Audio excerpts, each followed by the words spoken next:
1절 2절 에베소서 4장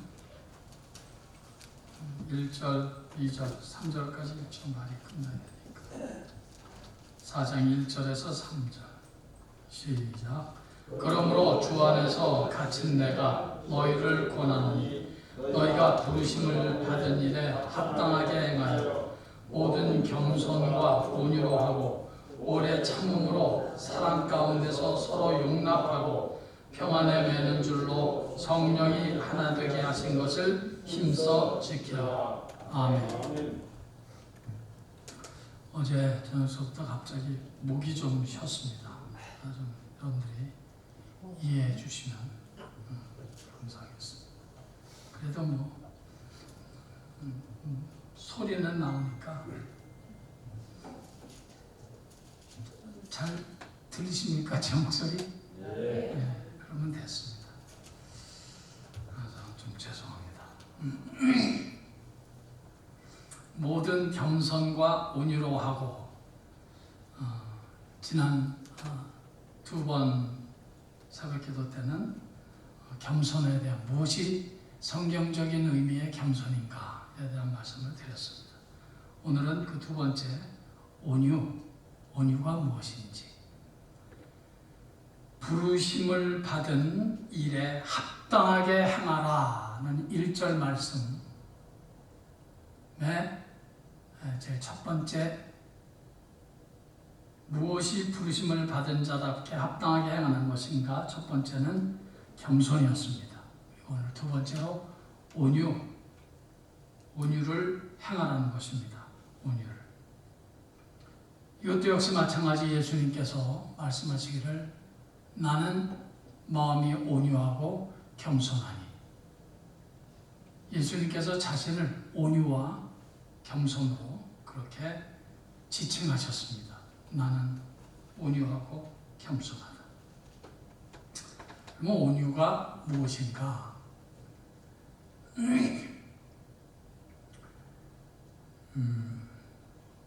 영어로는 온유가 meek, M-E-K. 또 어떤 번역에는 gentleman 할 때 gentle. 그러니까 그것은 그냥 세상적인 의미에서의 온유입니다. 착하고 순하고 싸납지 않고 그게 온유입니다.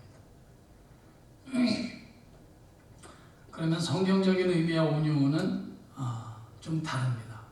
겸손이 그랬던 것처럼 성경적인 의미의 온유도 많이 다릅니다. 먼저 이 온유라는 말을 이 단어를 정의한다면 내가 힘이 있어요. 제가 분명히 힘이 있지만 그 힘을 다 쓰지 않는 것입니다. 그것이 성경 속에서의 온유의 첫 번째 정의라고 할 수 있습니다. 내가 충분히 할 말이 있어요. 내가 잘못한 게 없으니까. 그렇지만 그리스도의 덕을 위해서 내가 그리스도인이라는 사실 때문에 할 말을 다 하지 않고 참는 것입니다. 참는 근본적인 이유는 내가 말하면 나는 당장 속은 시원할지 모르지만 하나님께서 대신 말씀해 주시고 하나님께서 이 일을 해결해 주셔야 근본적으로 해결된다고 믿기 때문에 하나님께 전적으로 맡기기 때문에 내가 할 수 있는 권한을 다 안 쓰는 것입니다. 그것을 온유라고 하는 것입니다. 힘이 있어요. 그러나 그것을 다 그 힘을 쓰지 않는 것입니다. 왜냐하면 그리스도의 덕을 위해서 내가 하나님의 자녀라는 이유 때문에 참고 기다리고 인내하는 것입니다. 성경에 보면 구약 성경에 아브라함의 아들 이삭이 있죠. 이삭이 온유한 사람의 아주 대표적인 사람이라고 해도 틀리지 않을 것 같습니다. 이삭은 아버지 아브라함으로부터 많은 재산을 받았습니다. 그 당시에 재산이라는 것은 주로 땅이죠, 땅. 그래서 재산이 많이 있었습니다. 땅이 많이 있었다고요.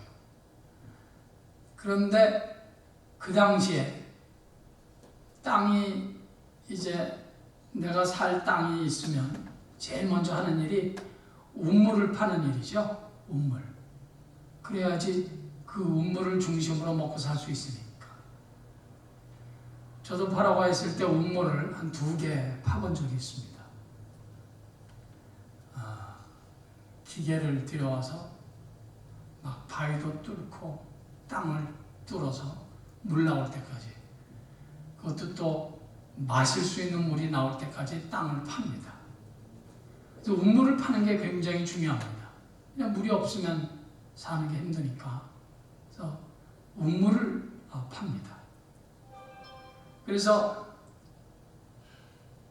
아브라함의 아들 이삭이 우물을 열심히 팝니다. 근데 우물을 파놓으면 이 블레셋 사람이 와서 뺏어가는 거예요. 달라고 그러는 거예요. 막 뺏어가요. 분명히 성경에는 자세히 기록되어 있지는 않지만 그냥 줬다고 그래요. 그냥 주는 거예요.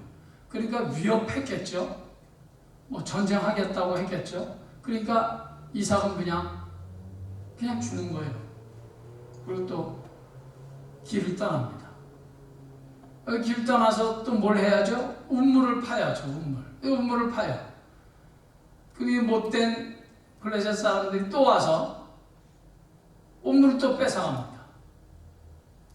그러면 그 정도 됐으면 한번 싸워볼 만도 하잖아요. 그죠? 근데 내가 한 번은 봐주고 용서하지만 얘들이 계속 나를 이렇게 우습게 하라. 그리고 한번 싸워볼 만해요. 그런데 또 주고 그래 너 가져 그래. 그리고 또 길을 떠나는 거예요. 자기가 힘이 분명히 있어요. 돈도 많고 당대에 가쁘고 힘이 많이 있다고요. 그런데 그냥 양보하는 거예요. 그냥 주는 거예요. 그래 너 다 가져라. 이것은 어떤 단순한 성격상의 문제가 아니라 장모님 죄송하지만 좀 문 좀 닫아주실래요?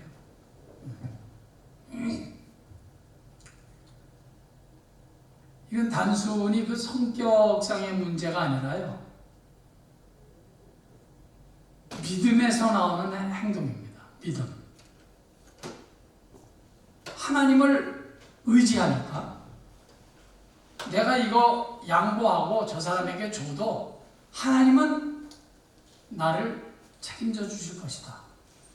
내가 이 우물을 저 사람한테 지금 양보한다고 해서 내가 마실 물이 없어서 우리 가족이 다 죽을 거야. 그런 일은 없을 것이다. 하나님이 어떻게 해서든지 책임져 주실 것이다.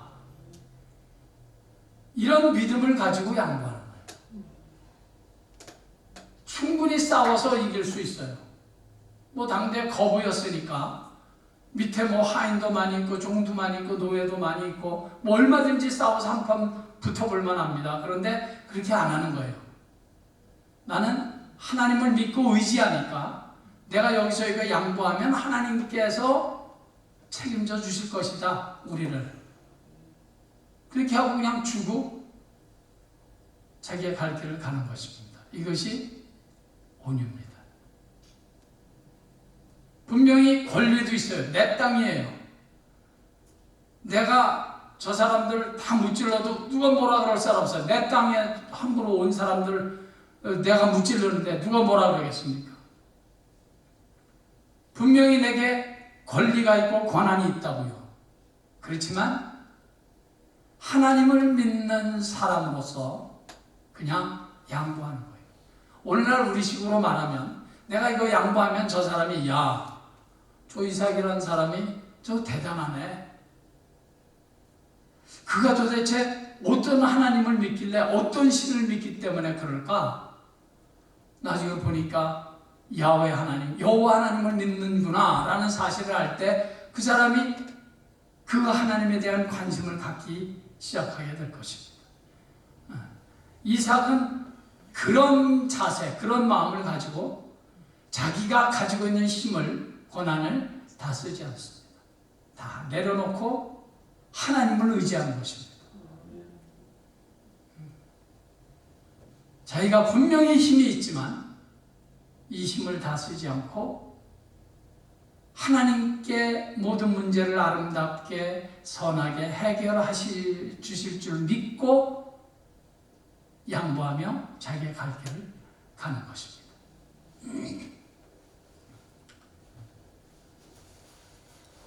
그것이 첫 번째 의미의 온유가 되겠고요. 두 번째는 이런 의미도 있습니다. 여러분 야생마 있지 않습니까? 야생마. 들판을 발쩍발쩍 뛰어다니는 야생마. 그러면 이 전문가들은 그런 야생마를 잡아다가 잘 훈련을 시키죠. 잘 길들여요. 테임을 잘 하죠. 이게 잘 길들여지지 않았을 때는 정말 이거 뭐 펄쩍펄쩍 뛰고 뒷발로 차고 그냥 뭐 들이받고 이 야생마가 그거 아니겠습니까? 그런데 그런 야생마를 잡아다가 잘 훈련을 시키는 거예요. 잘 훈련을 시켜요. 그래서 주인의 뜻에 합당하게 써먹을 수 있는, 주인이 잘 사용할 수 있는 말로 길들여 놓습니다. 그렇게 길들여진 힘이 없는 게 아니에요. 힘이 있지만 훈련을 통해서 절제된 힘, 길들여진 힘이 차고 넘쳐요. 그러나 힘이 차고 넘친다고 해서 그 차고 넘치는 힘을 자기 승질대로 다 쓰는 게 아니라 그리스도의 덕을 위해서 절제하는 것입니다. 잘 길들여진 힘.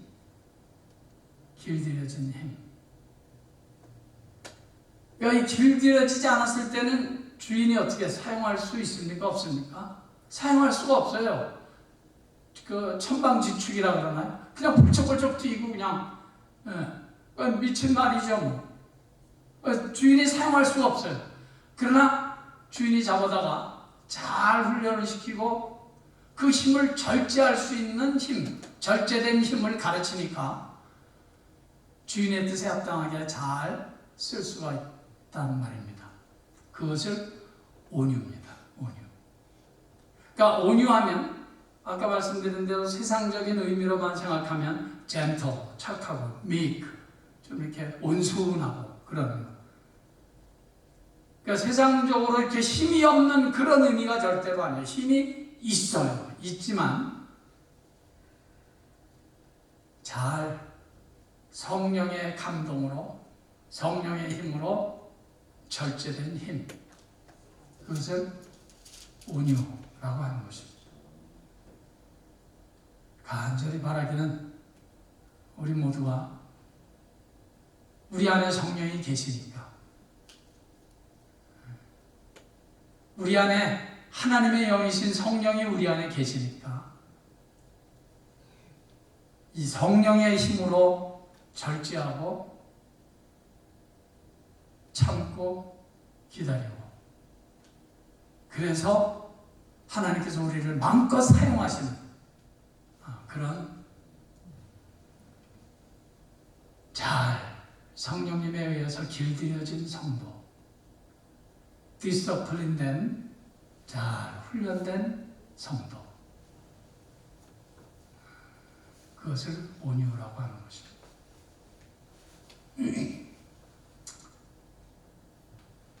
예수님께서 팔복을 말씀하시면서 온유를 언급하셨어요. 그죠? 온유한 자는 복이 있나니 저가 땅을 기업으로 받을 것입니다.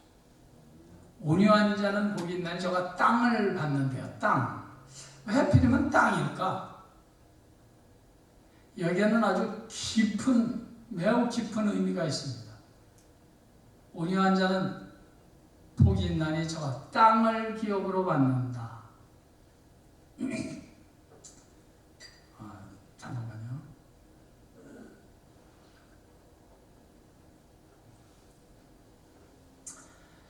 여러분, 구약 성경에 보면 하나님께서 이스라엘 백성들에게 그 명령하신 것 가운데 기가 막힌 법이 하나 있습니다. 정말 하나님이 직접 다스리는 신정 정치에서만 가능할 수 있는 기가 막힌 법이 하나 있어요. 그것이 무슨 법이냐면 희년의 법입니다. 희년, 기쁘리자입니다. 희년이 뭐냐면 6년 동안은 열심히 일하고 그리고 7년째 되는 날은 그 땅을 쉽니다. 종도 쉬어요. 일 안 하고 쉬는 거예요. 그렇게 7번, 그러니까 7년씩 7번, 77은 49죠. 49년을 이제 49년이 지나는 거예요. 7년에 한 번씩은 쉬고 7년에 한 번씩 쉬고 49년이 지납니다. 그리고 50년째 되는 해는 모든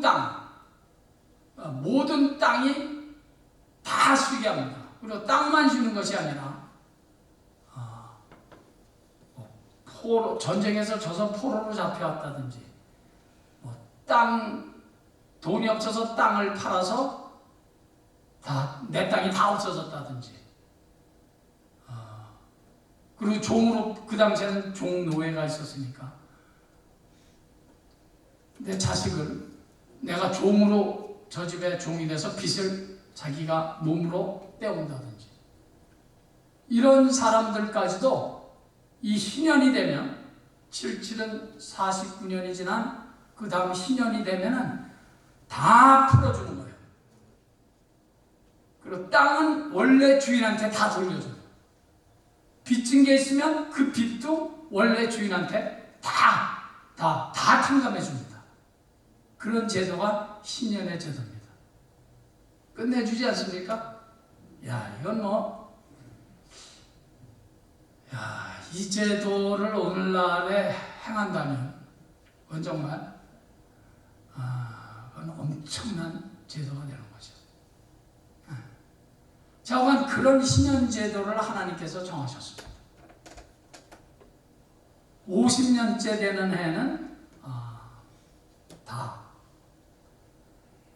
종도 자기 원래 신분을 회복받는 거예요. 노예도 원래 신분을 다 회복받아요. 땅 원래 주인에게 다 돌려줘요. 그러니까 노예인 사람, 종인 사람, 땅을 다 잃어버린 사람, 이런 사람들은 어떻게 되겠습니까? 뭐가 소망이겠습니까? 희년이 소망이 되는 겁니다. 그러니까 희년만 되면 다 되찾는다. 내 신분도 회복하고 빚도 다 탕감받고 땅도 다 내 땅을 내가 돌려받는다. 희년에. 그러니까 이 노예 종 있던 사람, 이 빚졌던 사람들은 그게 소망이에요. 소망. 희년이 소망이에요. 그러니까 그 희년만 기다리는 거예요. 참고 기다리고 또 참고 또 기다리고. 여러분 공관복음 보면 공관복음의 기자가 예수님에 대해서 이렇게 말하죠. 포로가 된 자에게 자유를, 가난한 자에게 자유를, 병든 자에게 고침을, 자유를. 예수님은 그러니까 구약의 배경에서 말하면 예수님은 신현으로 오신 분입니다. 예수님이 오셔서 병든 자들, 가난한 사람들, 억울한 사람들, 상처받은 사람들, 빚진 사람들, 이 모든 사람들을 그 어둠의 권세에서 다 풀어주니까, 다 치료해 주시니까 예수님은 신현의 주인공으로 오셨던 것입니다.